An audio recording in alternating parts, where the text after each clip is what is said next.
to the Hudson Institute here in DC. We are a 501c3 research organization dedicated to promoting American leadership for a free and secure and prosperous future. I'm Jeremy Hunt. I'm a media fellow here, and today we're going to be talking about how to overcome the military recruitment and retention crisis. Our military is facing one of its worst retention and recruitment crises since the end of the Vietnam War. Just last year, the Army actually failed to meet its recruitment goals by 25%, falling nearly 15,000 soldiers short. So obviously this has serious implications for our overall military readiness, and I'm excited to talk about this issue with our esteemed panel here. We have here to my left is Congressman Mike Waltz, who represents Florida's 6th District in the U.S. House. He also served as the ranking member on the House Armed Services Committee's Readiness Subcommittee, and he's also a combat decorated Green Beret and continues to serve as a colonel in the U.S. Army National Guard. We also have Thomas Spohr here. He's a retired 3-star general with over 36 years of service in the U.S. Army. He now serves as the director of the Heritage Foundation's Center for National Defense. So I wanted to start today just by kind of giving some context and answering the question, why is this such a serious crisis? Why should folks at home care about this? And then what do you feel like led us to this point? We'll start with you, Congressman. Yeah, sure. Well, we've seen just in the last year, really two, but it's really come to a head in the last year that the military, and particularly the Army, has had the worst recruiting year since Vietnam. And that sounds significant, and it is. But they didn't just miss. They missed by a mile. First, the Army lowered its top line by 10,000 because they knew they weren't going to make their numbers. And then after a significant push, they still missed by 15,000. And just to put that in context, that 25,000 is roughly two divisions plus, I would say, General, of soldiers that are not coming into the system. That alone, if we just put a snapshot, if we kind of put a wall or an end date on that, and we didn't roll into a follow-on year of falling short, easily 5 to 7 years to make up for those numbers, wow. Right? But unfortunately, I don't think that'll be isolated to this year. We're going to continue to see a rolling crisis, and at that point, at some point, we can't staff the overall volunteer force, and that in and of itself becomes a whole different national conversation, right? So you take that piece, and then it has all kinds of spill-on effects. The Pentagon, I expect, in this next budget request will do what it often does, which is throw money at the problem. That money will be diverted from somewhere. That will be diverted likely from other training, operations and maintenance, and other types of accounts to begin throwing money at potential recruits to come in. And so that will then have a spill-off effect, and then of course it has an effect down the road on the overall readiness, as normally these soldiers would have matured, become sergeants, lieutenants become captains. You don't build that corporate expertise over time, and so that gap, that bubble, tends to move throughout the force, through the next decade or two. So it has all kinds of effects, and then I won't even get into the other services. I think the quick story there is that every other service made their numbers just barely, but what they did was they kind of robbed from Peter to pay Paul. They have a thing called deferred enlistments, meaning someone had already signed up, but they were going to join in the future, and they accelerated those assessments so they could see a ballooning effect in the next year or two when they don't have those deferred enlistments that they were relying on to make their numbers in the future. Wow. And General Spohr, any thoughts on kind of how we got here? I mean, so we talked about the crisis. What do you think are some of the factors that led us here, and what do you think we can do to address it? Yeah, this crisis has been building for some time now, and we didn't really see it coming. At least most people did not. But in 2018, the Army missed its recruiting goal by 6,000, and people thought that was just a one-time anomaly. We can just knuckle through this, and we'll be fine in 2019. And ever since 2018. The Army really has not been meeting its recruitment goals. This is part, in my view, of a longer trend that we're going to see a drought in military recruiting in this country, and many things are driving this. So the labor market's very tight. Everybody knows that, 3.6 or 3.7% unemployment. But we've been there before. We've had low unemployment in this country before, and we did not have a military recruiting crisis. What's different? So we have less and less Americans qualified for military service. That's a thing too. But we're also seeing propensity. The willingness of Americans to serve is going down, and that's being driven by a number of tentacles. We can get into these: less veterans in society, less trust in Americans in the military, many other things. But as the Congressman mentioned, this is the worst ever. The Army missed its recruitment goal in 2018 by some 6,000 soldiers. This year they missed it by 25,000. So orders of magnitude bigger than what they have done in the past in terms of missing their goals. I think there's some fundamental aspects of American society and American youth that are also driving this. The general mentioned a shrinking pool of recruits that meet the basic requirements. Right. There have been a number of studies that have shown now that we have an increasingly obese and unhealthy population within our youth that can't make the very basic military requirements just for entry. Right. The Army in particular is trying to address that by now having kind of a pre-basic training, so that to get these kids, 17, 18, 19-year-olds who are so out of shape, into a basic level of fitness. So I think that's a fitness problem as children are obviously less rural, more urbanized, tend to be doing things like video games rather than playing stickball. I think there's all kinds of reasons for that. We have a nutrition problem with food deserts and other types of issues within our youth. But then you also have an increase in drug use. You have an increase in criminal records. And when you combine all of that, we only have, according to the military, according to the Pentagon and a number of studies, roughly 22 to 28% of our youth that can even be recruited from. Wow. And that's an issue in and of itself, right? And then I think, layer on top of that the narratives that are out there now. When you have the Secretary of Defense, the first African-American Secretary of Defense, as his first action as Secretary of Defense to have a training stand down because of the overwhelming problem of white supremacy in the United States military, which I think was a completely false narrative, but it set the narrative within, I would think, and I'm looking forward to working with Tom and the Heritage Foundation to get some data behind this, but what minority parent or community would want their young African-American or Latino son or daughter to join a military that the first African-American Secretary of Defense is overrun with white supremacy? I would think not. And then on the flip side of that, you have, I think, a lot of families in the Midwest and the South that hear constant stories about a woke military that demonizes white people, frankly, and really has this narrative of oppressor and oppressed rather than we're all Americans. And they don't want their kids to join. And then overall, you're hearing stories of 22 suicides a day and PTSD, which is great that we're getting that awareness out there. But on the other hand, I wonder, and again, we need to get some data behind it, if that's a deterrent as well. Right. And talking about that, I mean, so there's a cultural issue, and then there's also, I want to go back to the physical part for a second.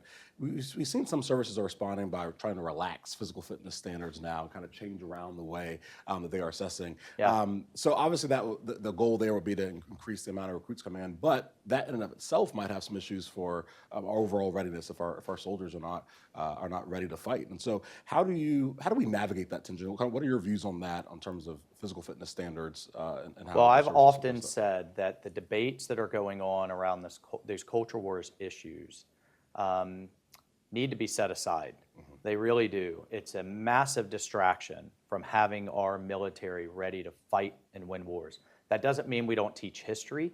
That doesn't mean we don't have a very checkered past when it comes to Native Americans, race relations, or what have you. But we have to move forward, and we have to maintain a combat-focused military. Number one. Number two, one of the lessons from Ukraine that we've seen is that war is not all by remote control and lasers from space. It is urban, it's brutal, it's physical, and physical fitness standards matter. My point has been, rather than relaxing standards, as we've just seen the Army attempt to do, or trying to do, to the point that even Senator Tammy Duckworth, who lost both her legs in combat, said she could run the 2-mile standard faster than what the Army is proposing right now. They've lowered the standards that much. She meant that as a bit of a joke, but it had a very serious point. I've put legislation into this defense bill that says our physical fitness standards should match the job. Obviously, it is a very different standard to be in infantry, to be in the infantry, to be in the artillery, to have to haul this heavy equipment when it comes to armor than it is to be a cyber warrior or a pilot or a supply sergeant. So the legislation I have in directs the Army to go back to a gender neutral standard. It's about what it takes to do the job and what's needed to do the job, not about black, white, or brown, man, woman, gay, straight, or any of those other issues. It's what do we need in the foxhole together to get the job done. That makes sense. That makes sense. In general, what are you seeing? What are the services doing now? Obviously, as the Congressman mentioned, we're expected to see them kind of throw money at the problem with the NDAA next year. What are they doing right now to try to combat this issue? The Army is really raging a full court press on this right now. They're late to the party, but now they're trying hard. And so I was talking to General McConville, the Chief of Staff of the Army. They have their Future Soldier Prep Camp at Fort Jackson, South Carolina, where they endeavor to get people up to speed physically and mentally to pass the test. And that's having success, but that's a very small number of people, 500, 300, that kind of numbers. And it's a big nation, and the Army needs to recruit 75,000 a year. And so they're going to have to scale that up to have any hope to get that. They're looking at their marketing campaigns. How do they better appeal to young people? It's a wicked problem because, frankly, everybody's having trouble attracting talent. This is a problem that's bigger than the military. It's bigger than the Army. It's bigger than the Pentagon. It's a society. It's an American problem that we need to make public service and military service attractive to young people again. And we have taken that population for granted. We have become complacent and just assumed they would walk into our recruiting centers. That's no longer the case, and they're going to have to really get busy doing this. The Army is also putting their best people into recruiting. That recruiting for the longest time has been the wilderness, where you did not want to be assigned in the military. They're recognizing the error of their ways, and they're putting quality. I mean, all people in the Army are good, but the more quality people back into the recruiting field. Good to hear. If I could just add to that too, I hope that's encouraging to hear. I haven't spoken to General McConville in a few months, but I hope there is a full recognition within the political leadership of the Pentagon. Look, the vast majority of soldiers I know, men and women, regardless of race, religion, socioeconomic background, they want to jump out of planes, kick in doors, defend America, learn a great skill, and do good stuff for their nation. But when you have recruiting recruiting commercials that we've spent millions on that talk about a young lady with 2 moms and that she'll be accepted, and of course we want everyone respected, and I want equal opportunity for everyone to serve this great nation. But when that's the focus, and yet your recruiting base of the 25% that still meet the standard are in the Midwest and the South, and they want to go do HUA stuff, right? I just think that I hope there's a recognition that they really missed the mark there. And secondly, I think some of it's just in basic marketing strategies. I was talking to the CNO, the Chief of the Navy, and he said one of the things that they're learning from is they pulled most of their television and radio commercials and ads thinking, and I don't think this was incorrect, that most young people are obviously digesting online, not watching TV. They weren't wrong, but what they've realized now is the influencers, the parents who are helping make these decisions, are still watching TV, they're still watching cable news, or still listening to the radio, and they're shifting back to that. So I think there's been some real mistakes on top of those bigger issues. And then finally, our leaders have to get out there and sell serving. To the general's point. And receiving days and days of PowerPoint briefs and making budget decisions are a big part of the job. Secretary of the Navy, Secretary of the Army, or Commandant of the Marine Corps. But they've also, our leaders have to be in the schools, in the communities, talking to people about why they need to serve. And I just haven't seen that. I've seen a lot of hand wringing about climate and about everyone, and gender issues and sexuality issues and all of those issues, but not saying this is a great place to be, and that's what we need to hear. Right. And, to that point, talking about leaders being in the community, talking about the importance of military service, do we think that COVID had an impact on this, the leaders not being able to be as in person and talking to individual recruits, or how much do you think that could I think that's a big thing, so everybody shut down during COVID, and we're still feeling the lagging effects of that. So school scores are down and like that. Recruiters were not able to get into high schools. But, speaking of COVID, there's another thing that isn't talked about often, but that is the COVID vaccine. So to come in the military, you must either agree or you must have had the COVID vaccine. And about 33% of young people haven't gotten the vaccine, and they say they're not getting the vaccine. And so we can debate the merits of the COVID vaccine, but it is a factor that is influencing and obstructing people's ability to recruit to serve right now. Absolutely. Yeah. Jeremy, I would just ask the question a little bit differently, and it's just a pet peeve of mine, so bear with me. It wasn't necessarily COVID. It was our response to COVID. It was the shutdowns of our schools that, in my view, should not have happened the way that they happened, that we're seeing everything from the RSV pandemic right now, the respiratory disease that's going on in children because they weren't exposed, to recruiting, to learning loss. And in Florida, look, Governor DeSantis had our schools open 5 days a week in person in August of 2020, while other locales stayed completely closed for over a year. So I think I don't fully buy that excuse from the Pentagon, because in a lot of places, Georgia, Florida, their recruiting pool is in the South and the Midwest, and many of those schools were open. I think what was still shut down from the standpoint of travel, TDY, training, was the Pentagon, right? They shut themselves down.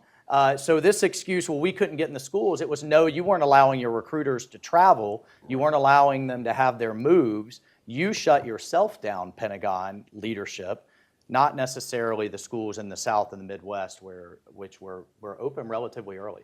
That makes sense. We've talked a lot about recruitment issues. I want to talk about retention a little bit more. Do we think that the issue with retention is it as severe as a recruitment problem? And then how do our potential solutions compare? I mean, do we have the same tools we're going to use to address both problems? And we can start with. So I'll start with that. So retention is not as bad.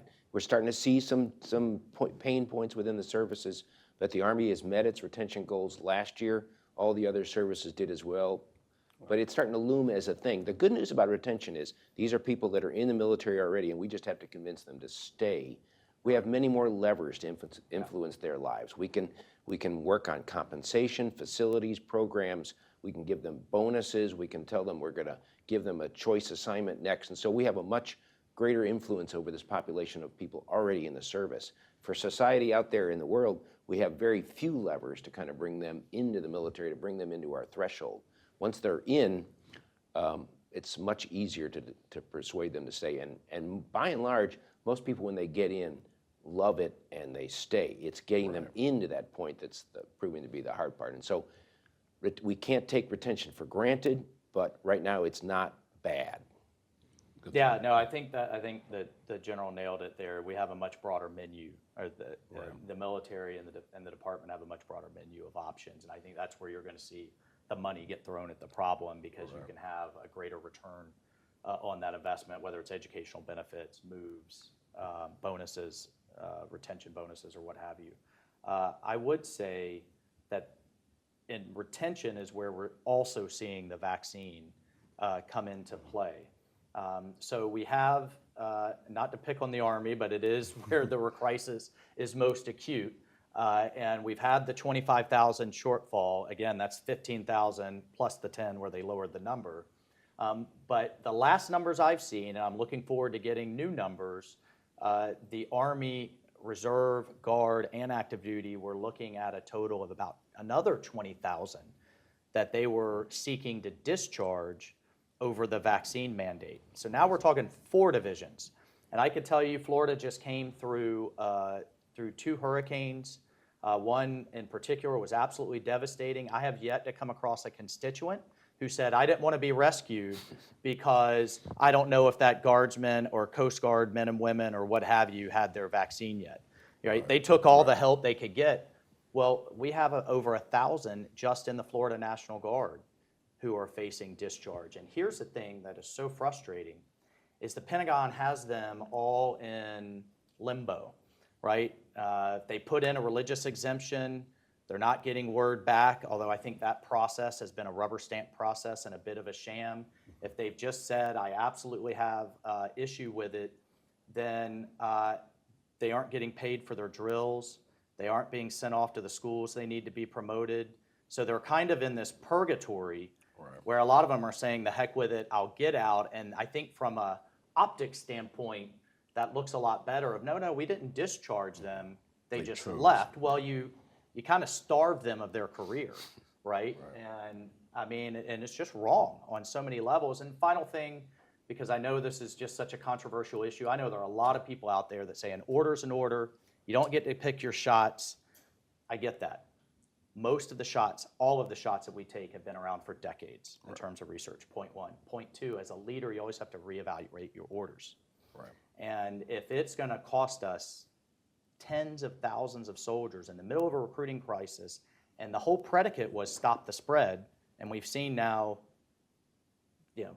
our understanding the vaccine has greatly changed, it doesn't stop the spread, then I would think they would be looking for an off-ramp here, particularly as CDC guidance is changing. So this is something I think we'll absolutely be looking to address in the next Congress. Absolutely. That was a long-winded answer. No, that was a great answer. Absolutely. The response constantly is, well, an order's an order. Well, I think that's a bit short-sighted and sophomoric. We need to really think through the validity of this one with such devastating consequences. Absolutely. I want to talk to you a little bit more about the NDAA. So next year, the National Defense Authorization Act, I imagine will have quite a bit of influence with that piece of legislation coming through. How does this issue compare? You mentioned that they're going to basically divert funds from other programs and resources. How do you see this kind of playing out? What are the other crises that are going to be kind of playing a balancing act when it comes to the NDAA next year? Well, first we have to vote out this last one, which we're late in doing, and then we'll dive right into the next one. I mentioned the gender-neutral fiscal standards that we have in this NDAA. I hope that survives conference with the Senate. Senator Cotton had companion legislation. I think we need a lot more in general. I think we need a lot more data.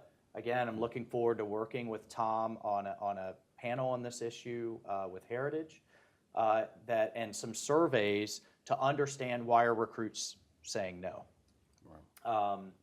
Why are some making initial contact with recruiters and then not ultimately joining? And then, one of the things I'm very interested in is about now in multiple generations away from the draft, the statistics I've seen, 50 to 60% of young people who do join come from military families. And I'm interested, are we looking at a double punch in if people are leaving the military early and then telling their children not to join, which anecdotally I'm receiving a lot of calls on from the veterans community. Not only am I getting out, I'm telling my son and daughter not to join this military. A lot of that is around the kind of the perception of wokeness within the military. I think some of it's real and some of it is a narrative. But I think we need a lot more data before we can take action, and that's something we'll be directing the Pentagon to do. And let me add to that. So even though the NDAA for 2023 hasn't been finalized, signed into law yet, it was really developed, most of it back in April, March, April kind of thing of this year. And at that point, the recruiting crisis wasn't considered a crisis. Nobody was really talking about it until this summer. And so as a consequence of that, there's not much in the NDAA that talks about recruiting. There's a couple of requests for report, something like that. There is no real money applied to this problem. There's no real guidance or policy changes, and I think that's unfortunate, and I'm hoping that Congress this coming year, as they look into this and conduct hearings, will see that there's much more that needs to be done, that they need to enact some new policies that make it easier to let Americans know about the value of a military service and careers in that area. So just two additional points. One thing that we've heard a lot about and we need to have additional hearings on is the new healthcare software that, and anytime I say software in the Defense Department or government, it always makes me cringe. But we're already hearing that this Genesis software is really placing a very onerous burden on the recruit for any type of basic medications. And then in the modern day, it is not uncommon for a 15-year-old to have taken Xanax or an antidepressant or experimented with some type of CBD gummy or what have you. And apparently I'm getting tons and tons of calls on this. The mountain of paperwork that is then required is such that it is turning people away or dragging out the process for years. So that's one thing that we'll take a look at. And to Tom's broader point, I have long been an advocate of enhancing service as a country. I don't think we can go back to a draft, but I think when we're talking about just forgiving people's debt, free college, and other things that the left want, I think it's reasonable for the taxpayer to get something in exchange for that. That doesn't have to be in the military, but it can be in national parks or inner city tutoring or Peace Corps or in FEMA Volunteer Corps for disaster relief. But I think we need to get young folks incentivized to serve. They graduate high school, you go serve a year or two, and then let's start talking about some taxpayer-funded educational benefits. And we have done things in past NDAs that we're going to try to do again, like enhanced junior ROTC in high school, so that we're starting earlier with folks rather than that first recruiter outreach at age 17 or 18. Absolutely. Yeah. And there was a commission on national service that came out, I think 2-3 years ago, that had some fantastic recommendations in it. It was very thoughtful, very well done, and we'll continue to try to take pieces of that and put them into each year's NDAA. I just want to add that recruiters' accesses to high school varies generally. So there's some places that are relatively friendly to the military. Recruiters have access to come in, talk to guidance counselors and young people. There's other school districts where recruiters are not even welcome to set foot in the campus. And so that would be an area that I would think, especially since these schools receive federal education funding, where we could enact some policy changes, Congress could, that could maybe make it easier for recruiters. Absolutely. And for me, I was in JROTC in high school, and that, for me, was my first kind of introduction to the military. Exposure, that's right? what made me want to serve, and so it's huge and critical for our kids to get that in an early age. So let me just mention that about JROTC. There's about 3,000 JROTC programs in the United States. That's the good news. The bad news is there's over 20,000 high schools, and so you can see there's a very small number of high schools serviced by JROTC. You were fortunate to go to one that had one, but most do not. Right. And is that on individual boards of education at the county level? What do we see as the way forward? Congress sets a cap on the number of JROTC programs that can be funded every year. That cap can increase with if Congress agrees to it. But you're right. The school district has to also request to be part of JROTC. So because there's some cost share. Yeah, they pay half the Local instructor cost salary. share. So it's kind of a mutual kind of thing. I think it's a great program, and we should increase it. Absolutely. Yeah. I wanted to go back to something you mentioned. You said that this issue, back in April when they were drafting the NDAA, we didn't see this issue necessarily coming until the summer. What happened there? Why did this blindside us, so to speak? Yeah. Did anybody see this coming? There was certainly discussion of it. We kind of got some indicators and warnings in the spring, but to Tom's point, I mean, really the years, the legislative text for an NDA is basically done by April, May. And that's about the time the services were saying, we may fall short by September, October. And that's when also the Army lowered its overall top line goal. So there were some indications, but there wasn't just the way the cycle works. We're going to have to address it this year. And so we were all in the Army. Some of us still are. the Army has a can-do attitude, and they don't like to admit defeat until they're Especially defeated. especially the Congress. And so in April, the Army is saying it's going to be a hard year. Indications are bad. We're just going to double down. We're going to try harder. That's the Army we all know and love. But there was no. By the time April came around, it was already clear to many that they weren't going to make these goals. Yeah.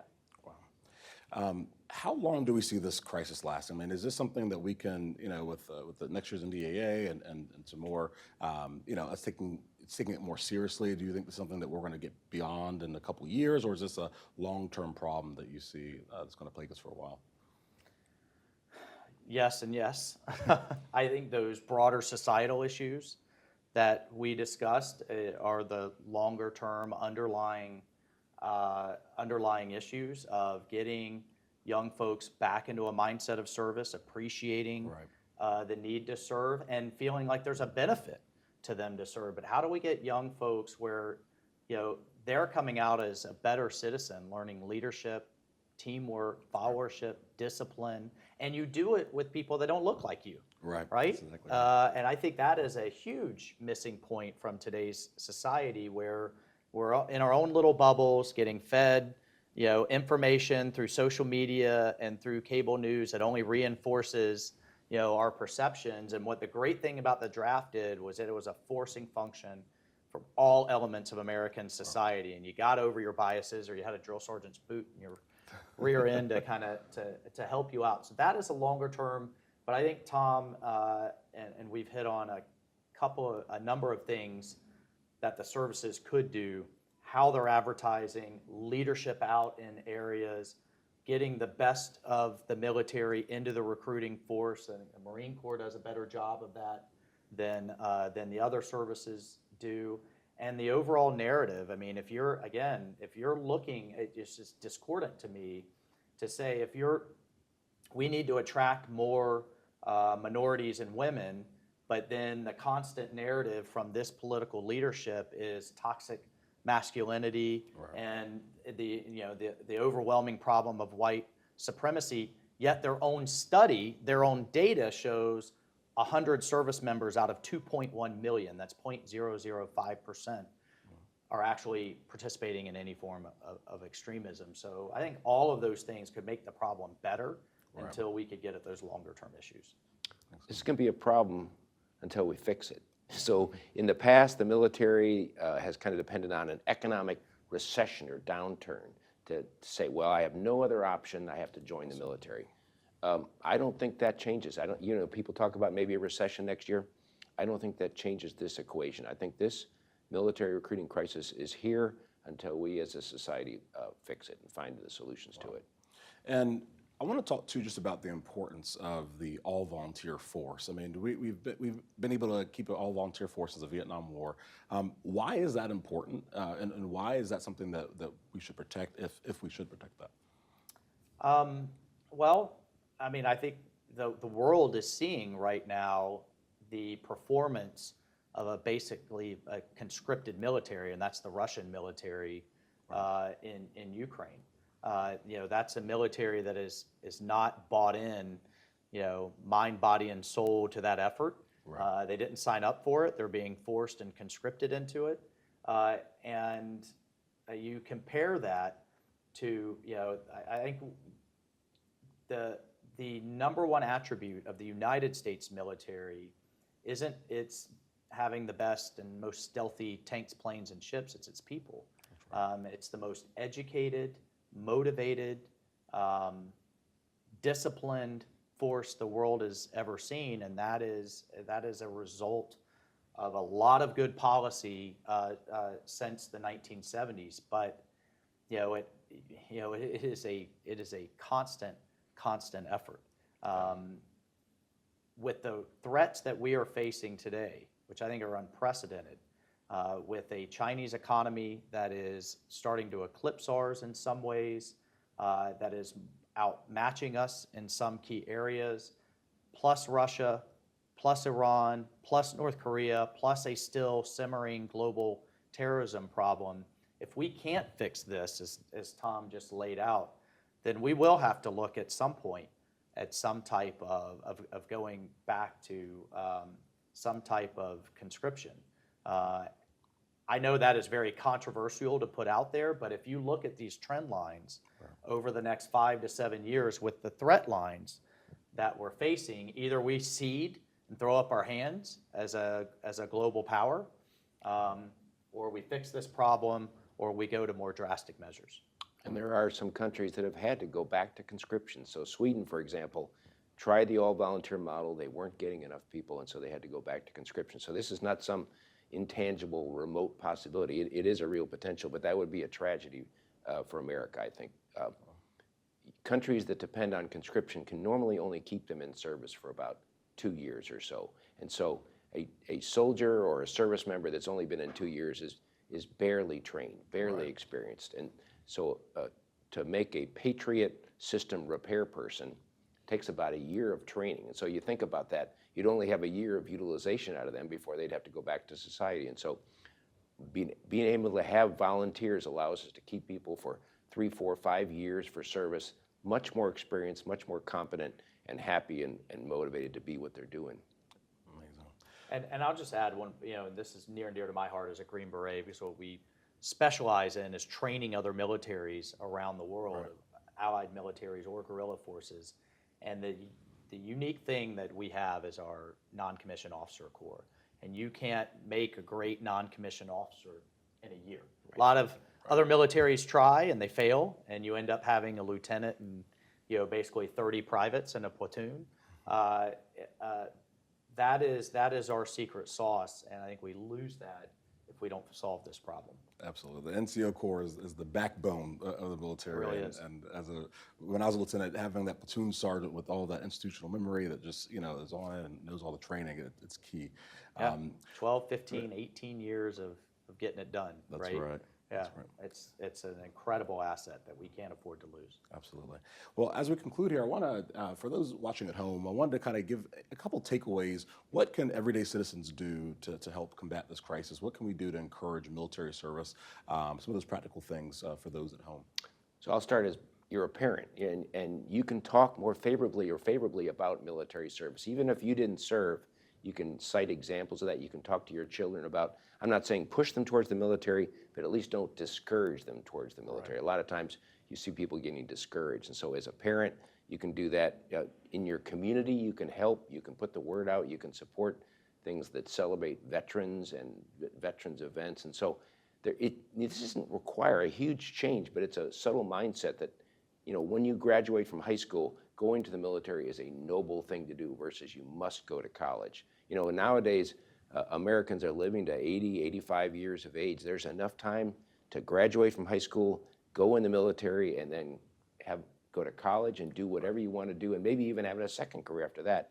And oh, by the way, that college that you're now attending will be paid for by the federal government. And so, I think this idea that there's 2 paths to go down. You can either go in the military or you can take the college track.